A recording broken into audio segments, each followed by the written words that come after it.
வாழ்க்கையில் நம்மை தொடர்ந்து முன்னேற்றப்பட வைக்கும் ஒரு சக்தி இருக்குது. அந்த சக்தி நம்முடைய எண்ணங்களும் வார்த்தைகளும் காலை நேரத்தில் ஆரம்பிக்கும். நாள்தோறும் நம்மை பாதிக்கும் விஷயங்கள் அதிகமா இருக்கும். ஆனா நாள் முழுவதும் நம்மை பாதுகாக்க ஒரு விஷயம் இருக்குது. அதுதான் காலை வழிபாடு. இன்று உங்களுடன் ஒரு நிமிட ஜபத்தை பகிர்கிறேன். இதை காலையில் சொல்லுங்கள், அதிசயங்களை வாழ்வில் காணலாம். காலை வழிபாடு ஏன் செய்ய வேண்டும்? நாம எல்லாரும் நல்வாழ்க்கை வேண்டும் அப்படின்னு நினைக்கிறோம். ஆனா அதற்கான ஆரம்பமே நம்ம கையில இருக்கு. காலை நேரத்துல நம்ம மனம் நிம்மதியாக இருக்கும். அந்த நேரத்தில் சொல்வது வெறும் வார்த்தைகள் எல்லாம் இல்ல, அது ஒரு சக்தி, ஒரு அதிசயம். உண்மையான ஜெப வார்த்தைகள். மனித உடலிலும் மூளையிலும் அதிக ஆற்றல் இருக்கும் நேரம் காலை 4 மணி முதல் 6 மணி வரை.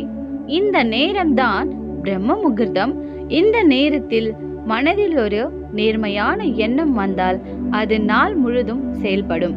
அந்த ஜெபத்தால் ஏற்படும் நன்மைகள். இந்த ஒரு ஜெபத்தை மனதார சொல்லுங்க.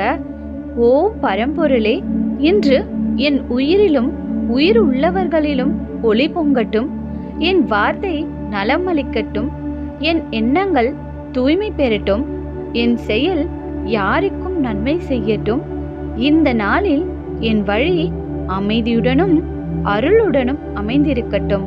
இந்த ஜெபம் ஒரு வார்த்தை கூட வீணில்லை. ஒவ்வொன்றும் உங்கள் அன்றாட வாழ்வில் சக்தியாக கையாளும். காலையில ஏன் இதை சொல்லணும்? இது ஒரு பழக்கமாக மாறும்போது உங்கள் வாழ்க்கையில் மன அமைதி, உறுதி, நேர்மறை சம்பவங்கள், நல்ல உறவுகள், சிந்தனையின் தெளிவு இவை எல்லாம் வர ஆரம்பிக்கும். உங்கள் குரலில் ஒரு நிமிட ஜெபம். இந்த ஒரு நிமிட ஜெபம் உங்கள் நாளை மாற்றும் மந்திரமாக இருக்கட்டும். நாள்தோறும் இதை சொல்லுங்க, அதிசயங்களை உணர்வீங்க. இந்த வீடியோ உங்களுக்கு பயனுள்ளதாக இருந்தால் உங்கள் நண்பர்களோடும் பகிருங்கள். உங்கள் வீட்டில் இளைஞர்கள், குழந்தைகள் இருந்தால் அவர்களுக்கும் இந்த ஜெபத்தை சொல்லிக் கொடுங்க. நாளை காலை மறைக்காம இவ்விதம் சொல்லுங்க. உங்கள் வாழ்க்கை நிச்சயமாக மாற்றம் காணும். பக்தி தேன் ஆன்மீக அன்பர்களுக்கு நன்றி. மீண்டும் சந்திப்போம். இறைவனுக்கும் பிரபஞ்சத்திற்கும் நன்றி.